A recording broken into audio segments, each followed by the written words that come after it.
have a baby. I'm so excited.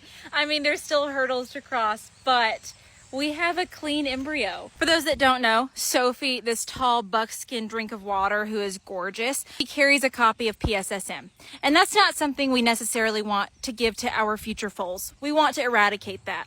But with modern science and with using ICSI, which is where we harvest oocytes, they put one sperm into each egg, it turns into an embryo. We can test those embryos before implanting them. So this last round of ICSI was the first time we have ever gotten a Sophie embryo. I've gotten embryos from her through traditional embryo transfer flushing before, but both of them came back positive for PSSM. I'm literally running from you two. Thus meaning those embryos were destroyed and not used. But we got 2 embryos this last round of ICSI.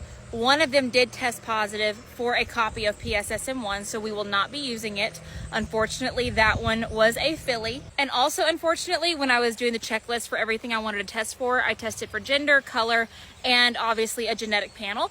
And I accidentally only did red factor and a Goody factor. So if they were going to be red or bay-based, and I didn't click cream or roan or any of those fun things.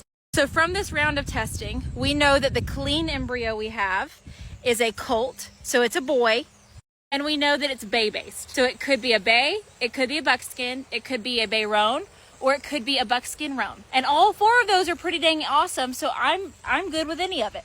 Now, because she is just so much healthier this time of year versus last time of year when she came to live here, we are going to continue. We're going to do another round of ICSI probably in about a month, hopefully, so that this coming year she can carry one of her own embryos. My hope is for her to have a year where she just gets to be a regular broodmare, a mama, have her own baby. She does love babies. She's carried 2 for herself, 2 fillies. And so we're just really, really excited about this. Regardless, we have one.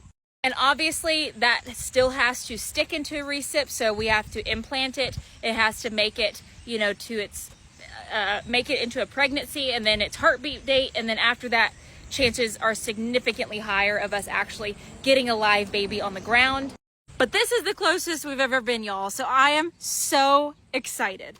And in the case that we want to do another flush like we did last year, we will probably be doing this pretty early in the year, this coming year, so that we know if it works or not pretty early. Okay, I'm just being mauled by the yearlings at this point, Daphne. I see you. I'm paying attention to you, I promise. But let's all say a prayer that we get a couple more healthy embryos just for safekeeping in the bank. But I'm not gonna be too greedy because we now have one and I'm so excited. So let's cross our fingers that we get to meet him.